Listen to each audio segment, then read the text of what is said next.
I don't care what you've been through. I don't care who you are. I don't care where you came from. I don't care what your past is like.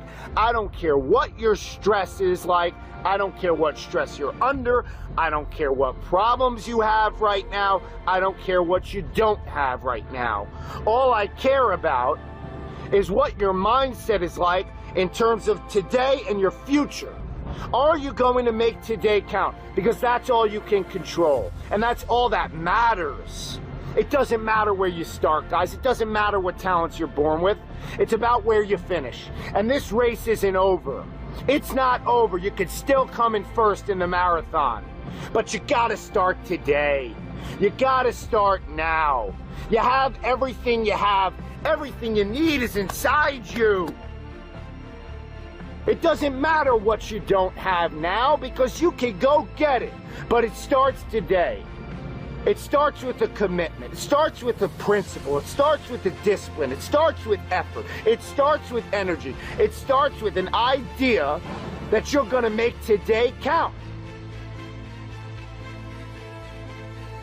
I'm going to make today count. And that means that before everyone is up, I'm going to have entered a peak state already. I'm here to help you. But you have to help yourself. No one's going to do it for you in terms of the action. But you gotta say something with me. I'm going to make this thing work. I'm going to live out my dreams. I'm going to live out my purpose. I'm going to be who I was destined to be. I'm going to fulfill all of the tasks necessary to live out that purpose. To become who I really want to be. Not be who I am shackled by in the past. Not live in a world of constraint, but live in a world of freedom. And that's yours to have. That's a choice that you can make. That's a decision that you could follow through on, that you could carry out. You gotta wanna make this thing work for you. You gotta make today count. What are you doing with your time? Are you wasting it? Are you going to make today count because it's precious? Or are you going to let it just slip away? You need to be in a peak state at all times. I think that everything that happens to us that we perceive as bad is actually there to help us because we placed it there as sort of a lesson. Our subconscious was drawn to whatever we're feeling, and we caused the self-sabotaging in a way. Everything that you feel in terms of self-pity is brought on, influenced by you because you want to feel.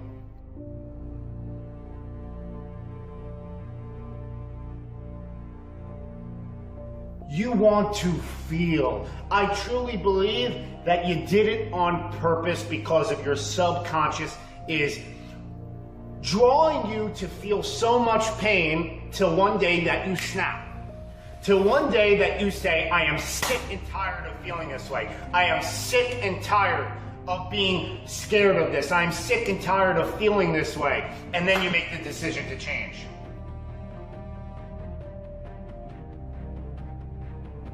I want you to actually go nuts right now. Why wait until that very last moment, until you feel the weight of the world on your shoulders like you can't take it anymore, and then you snap? Whereas you can snap right now. Literally, throw a tantrum. Absolutely go nuts about everything that's bothering you in your life and create enough emotion there to make the necessary change to live a different life.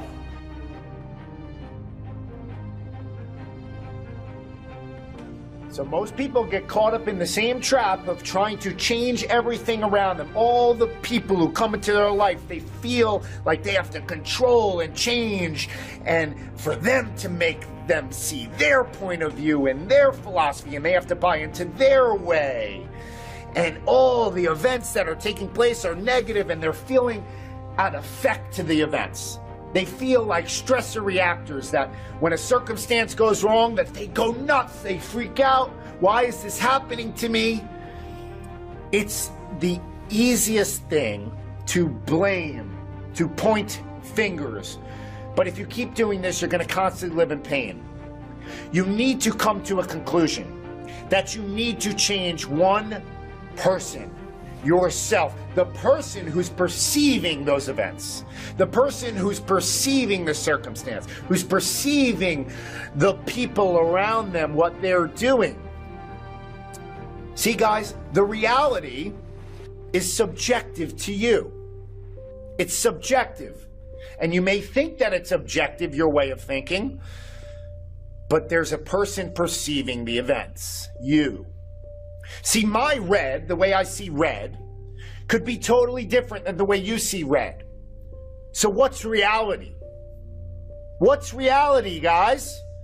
It's the way you see it.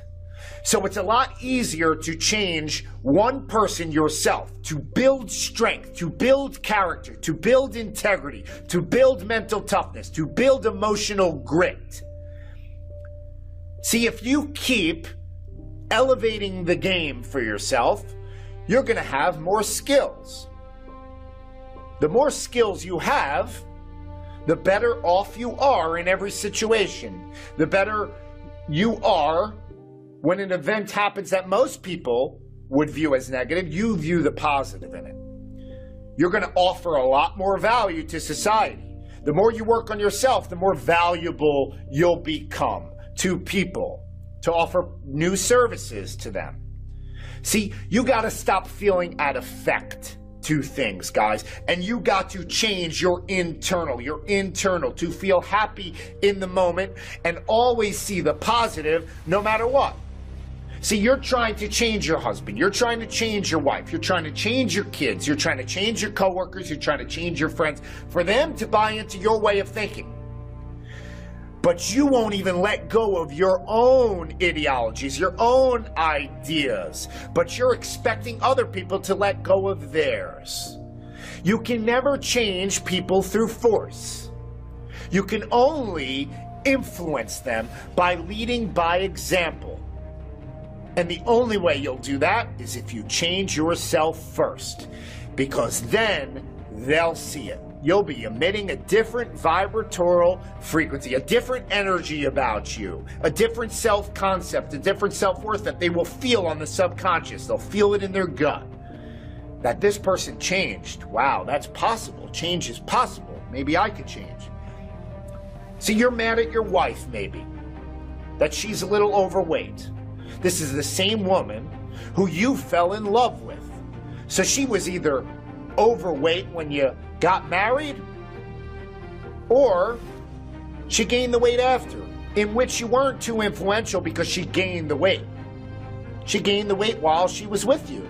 So how influential were you during that process? And so now you just woke up one day and said, I don't like it. You don't like it. Okay, why don't you like it?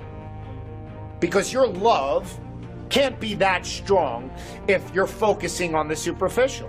And so the things that happen in your life that you think are negative are actually exposing weaknesses in you that you need to heal.